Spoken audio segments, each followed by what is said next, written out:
Madam आपके ऊपर जो है 5,000 रुपया मांगने का आरोप है। देखिए क्या कहते हैं इस पे, बोलिए क्या कहते हैं, बोलिए कौन गया है लेबर रूम में? वीडियो क्या तुम बनाते हो? कौन गया है लेबर रूम मेरे में? से सवाल जवाब करने के लिए मेरे लेवल के हो तुम। तुम तम करके बात मत कीजिए। आप डॉक्टर हो गए, क्या हो गए? अरे तुम आप जो है हॉस्पिटल में सेवा के लिए आए हैं ना। आप हॉस्पिटल में सेवा, तुम क्यों आए? तुम तम करके बात मत करो। बोलिए ना आप, बोलिए ना बात, क्या दिक्कत है? क्या नाम है आपका? क्या नाम है? नाम क्या बताइए? सब लोग काय नाम बताइए ना, नाम बता रहे हैं वैसे नहीं करना। नाम बताइए, नाम बताइए। आप भी वीडियो बनाइए, आप भी वीडियो बनाइए। क्या नाम है? नाम बताइए। इससे क्या मतलब है? कर्मी को रोकने का अधिकार आपको अरे तो आप लोग छोड़ किसने दिया? डांट कर रहे हैं। आपसे बात हो रहा था, प्रभारी से बात हो रहा था। किसने दिया? अभी आपका सब चीज सुरक्षित है ना? क्या सुरक्षित है?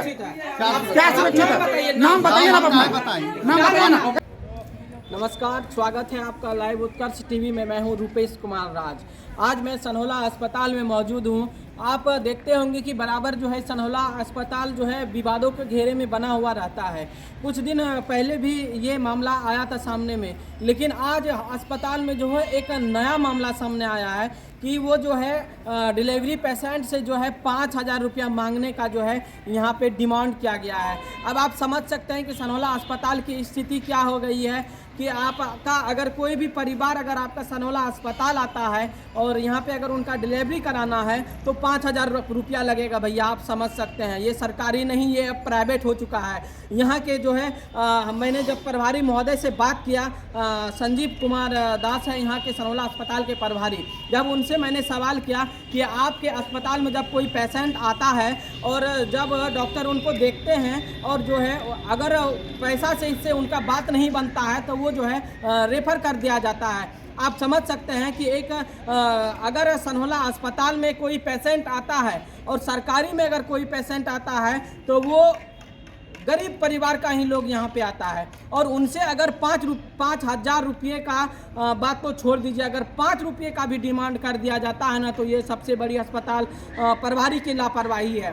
तो आप समझ सकते हैं, इससे पूर्व में भी मैंने आपको लगभग एक हफ्ते पहले खबर दिखाया था कि सनहोला अस्पताल का जो है डॉक्टर नियमित रूप से नहीं आते हैं। एक डॉक्टर के बदले दूसरे डॉक्टर के द्वारा जो है उनका तीनों सेशन का ड्यूटी मैनेज किया जाता है। 8 घंटे का ड्यूटी 24 घंटा किया जाता है। यहाँ पे ऐसा चल रहा है और इसका सूचना सिविल सर्जन के भी पास गया था। इस पे जो है प्रभारी महोदय ने भी कार्रवाई करने की बात कही थी। लेकिन आज का जो ये जो मामला है ये 5,000 रुपये लेने की मामला है। कोई पेशेंट 4 बजे अस्पताल में एंट्री होता है लेकिन उनका कागज़ पे एंट्री 7:45 में होता है। आप समझ सकते हैं, 4 बजे अस्पताल में एंट्री हुई, उनका आया यहाँ पे वो, लेकिन कागज़ पे उनका एंट्री कब हुआ? 7:45 में।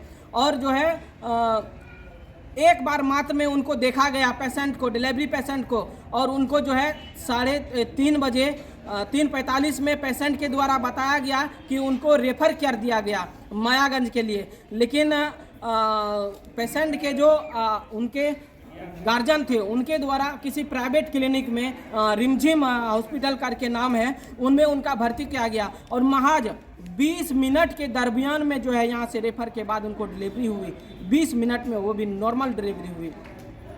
आप समझ सकते हैं कि ऐसा अस्पताल का परिस्थिति हो गया, 20 मिनट वेट नहीं कर सकता, आपको रेफर कर देता है। वो वजह ये है, पैसे उनके द्वारा गार्जियन के द्वारा बताया गया, पेशेंट के गार्जियन के द्वारा कि हमने पैसा नहीं दिया, इस वजह से हमको जो है यहाँ से रेफर कर दिया गया। यहाँ पे जो स्टाफ थी रात में, अब वो ममता रहे या जीएनएम रहे या एनएम रहे या अब कौन था ये तो हम नहीं बता सकते हैं। वो जांच करने का जो है प्रभारी का बनता है कि वो जांच करके अब उन पे कार्रवाई करे। उनके द्वारा लिखित आवेदन दिया जा रहा है सनहोला अस्पताल में, उनसे 5,000 का डिमांड किया गया और पैसे को नहीं दिया गया, इस वजह से जो है उनको रेफर किया गया। और महज रेफर करने से जो है 15 से 20 मिनट के अंदर उनको डिलीवरी हुई है, वो भी प्राइवेट क्लिनिक में। आप समझ सकते हैं कितनी बड़ी लापरवाही है। जब हम लोगों को इसका सूचना मिला, हम लोगों ने प्रभारी महोदय से बात करने के लिए गया तो यहाँ के अकाउंटेंट साहब हैं, उन्होंने नाम तक नहीं बताया, उन्होंने पत्रकारों को ही वीडियो बनाने लगा। तो आप समझ सकते हैं कि एक प्रभारी के सामने में एक अकाउंटेंट का इतनी हिम्मत, जो कि पत्रकार बात करने आए थे प्रभारी से, उनके द्वारा जो है कंटेंट के द्वारा प्रभारी के सामने में ही उनका वीडियो बनाया जाने लगा और उनसे अभद्रता की गई। तो आप समझ सकते हैं कि सवाल करना भी यहाँ पे गुनाह है। अगर आप सवाल करेंगे तो आपको जो है कि ये केस में फंसा देंगे या तो आपको जान मरवा देंगे, ये कुछ भी करवा सकते हैं। इससे पूर्व में जो मैटर आया था पत्रकारों के ऊपर, यही सनौला अस्पताल है, यही रुपेश राज पत्रकार एक आशीष कुमार है जिनके ऊपर FIR दर्ज करवाई गई थी। हेल्थ मैनेजर उस समय राशिद मंजूर था और हम लोगों ने कड़ी मेहनत की और खबर को उजागर किया और जाकर के अस्पताल की व्यवस्था सुधरी थी। लेकिन आज जो है फिर से अस्पताल की व्यवस्था उसी तरह से आ गई है। आप समझ सकते हैं कि सनौला अस्पताल की क्या लापरवाही है। हम सिविल सर्जन महोदय से, बिहार सरकार में जो मंत्री बने हुए हैं स्वास्थ्य मंत्री तेजस्वी महोदय से, माननीय मुख्यमंत्री नीतीश कुमार जी से आग्रह करेंगे कि आप जो है सिर्फ अपने लोकल अस्पतालों का निरीक्षण मत कीजिए, हर एक जिले में जाइए और वहाँ के लोकल अस्पतालों का आप निरीक्षण कीजिए, तभी आपको कमी दिखेगी। आप आइए सनौला अस्पताल में और देखिए यहाँ पे क्या कमी है, आपको मिल जाएंगे। यहाँ पे जो है एम्बुलेंस जो है रखल रहता है, उनका नंबर नहीं लगता है। आपका जो टोल फ्री नंबर है ना साहब, वो नंबर नहीं लगता है। आप समझ सकते हैं। देखिए ये पेशेंट आ रहा है, ये टोटो में आने के लिए मजबूर है ये पेशेंट। देखिए जरूर है कि इनका नंबर नहीं लगा होगा, टोल फ्री नंबर। एम्बुलेंस अस्पताल में खड़ा है लेकिन टोल फ्री नंबर नहीं लगा होगा, जिस वजह से ये टोटो में पेशेंट आने को मजबूर है। आप समझ सकते हैं। तो मैं आग्रह करूंगा सिविल सर्जन महोदय से कि आप जो है ऐसे प्रभारी और ऐसे कर्मी के ऊपर जो है अविलंब कार्रवाई कीजिए ताकि सनौला अस्पताल की स्थिति में सुधार आ सके। तो नमस्कार, आप देख रहे थे लाइव उत्कर्ष टीवी, मैं हूँ रुपेश कुमार राज। धन्यवाद। 5,000 मांग रहा था। 5,000 में डिलीवरी करवाने का 5,000। आरती बोलता है यहाँ से आरो बड़की पुतहू के मेरे अभी साल में लगाई गया दशा कराई तो इसके अंगा फिर आपके डिलीवरी कराया। पहले भी डिलीवरी का वही किया था, बड़ी में भी यही किया था। अच्छा, आपको क्या बजे रेफर किया है वहाँ से, यहाँ कब आए थे? 3 बजे सुबह सवेरे। 4:15 बजे किया है। 4:15 बजे किया। 4 बजे में आ जाता हॉस्पिटल। मतलब डिलीवरी कितना देर के बाद हो गया? वहाँ से जैसे निकले कैसे, कितना देर के बाद तुरंत हो गया? तुरंत हो गया डिलीवरी। अच्छा, शाम में हुआ था 3 बजे या फिर सुबह हुआ वाला में? आज ही ना। अभी मामला सामने आया है सर कि मामला ये है कि इनसे पैसे का भी डिमांड कर दिया गया और इनका कहना कि मेरा बच्चा का स्थिति ठीक है, कोई ऑक्सीजन या कोई वेंटिलेटर नहीं लगा, मेरा बच्चा स्वस्थ है। और इनको जानबूझ के इसमें चिट्ठा में लिखकर मायागंज में रेफर कर दिया गया। अब 20 मिनट के दरमियान में इनको नॉर्मल डिलीवरी हुआ। इसमें अब पे आरोप लग रहा है एनएम और डॉक्टर पर ये आरोप लग रहा है।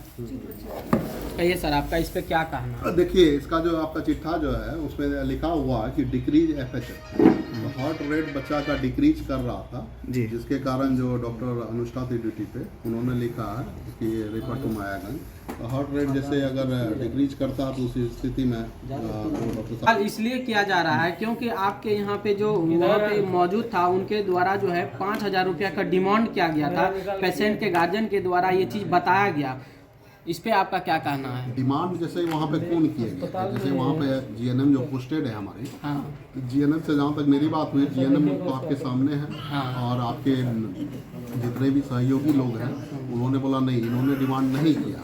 अब रहा बात वहाँ पे ममता भी रहती है, तो ममता को बुला के पूछेंगे, हम ममता को बुला करके देखेंगे, अगर उसके तरफ से डिमांड किया गया तो जरूर उस पर कार्रवाई करें। सर उनका कहना, जिला को भी इनके बारे में सूचना में दी। सर पेशेंट के गार्जियन का कहना है कि हमको 3:45 में जो है यहाँ सनौला अस्पताल से रेफर किया गया और 4:05 में डिलीवरी हुई। इस पर सर आपका क्या कहना है? इसमें टाइमिंग तो लिखा जो बता रही है, एम्बुलेंस का रिकॉर्ड जो फोन किया था उसमें 3:05 समथिंग में कॉल किया गया। सर ऐसा आप बोल रहे हैं लेकिन चिट्ठा में सर देखिए डिस्चार्ज रेफरल का समय आपके सामने जो है सर वो खाली लिखा जा रहा है। कहीं ये आपके हॉस्पिटल का ये कहीं ये तो नहीं हो रहा है कि इसके बारे में हम जांच करेंगे, जांच करके जैसा साक्ष्य होगा हम बताएंगे। और इसमें भी सर कि इनका कहना ये भी है कि हम कल 4:05 बजे आए हैं और इनका कहना है कि 7:45 में यहाँ पे भर्ती का समय सर लिखा गया है। हाँ, इसके बारे में तो जो बता रही है जो GNM कि जिस टाइम में 4:45 पर आई थी पेशेंट, उस टाइम में इनका 0 डायलिटेशन था, डायलिटेशन बिल्कुल भी नहीं था। तो एक फिजिकल एग्जामिनेशन किया गया था। सर एंट्री का तो टाइम होना चाहिए सर। जो एंट्री अगर पेशेंट को लिया जाता है, 1 मिनट, एंट्री का तो टाइम होना चाहिए, क्योंकि ये सामुदायिक स्वास्थ्य केंद्र का ये नियम है कि कोई भी पेशेंट हो तो सबसे पहला इसका एंट्री होना है। इमरजेंसी पर्चा कट करके तो उसका एग्जामिनेशन होना हाँ, चाहिए। तो ये तो एंट्री कैसे का सर टाइम अगर है, एंट्री का एंट्री आखिर का पेशेंट को लिया जांच गया हो सर। गया? इसके बारे में कार्रवाई करेंगे, इसके बारे में पता करते हैं और जैसा होगा तो जांच करके जैसा होगा हम करेंगे। सर तो ये और आप जिला को भी सूचना भेज देंगे। सर आप लापरवाही को कबूल कर रहे हैं कि आपके अस्पताल में लापरवाही होती है? लापरवाही पैसे के मामले में तो अभी तब तक हम जांच नहीं करेंगे। नहीं ये सब चीज़ में सर, ये सब चीज़ में सर, चिट्ठा में भी दिख रहा है सर। चिट्ठे में भी सर पैसे के मामले में आप आखिर जांच क्यों नहीं कीजिएगा? पैसे के मामले में मैं जांच करूंगा, मैं वही बता रहा हूँ, पैसे के मामले में मैं जांच करूंगा। अगर साक्ष्य में जरा से भी अगर सच्चाई होती है तो जरूर उस पर सख्त से सख्त कार्रवाई करेंगे और साथ में जिला में सिविल सर्जन महोदय को भी लिखेंगे इनके बारे में और उनको सूचना भी देंगे और मैं फिजिकली भी मिलूंगा तो बोलूँगा।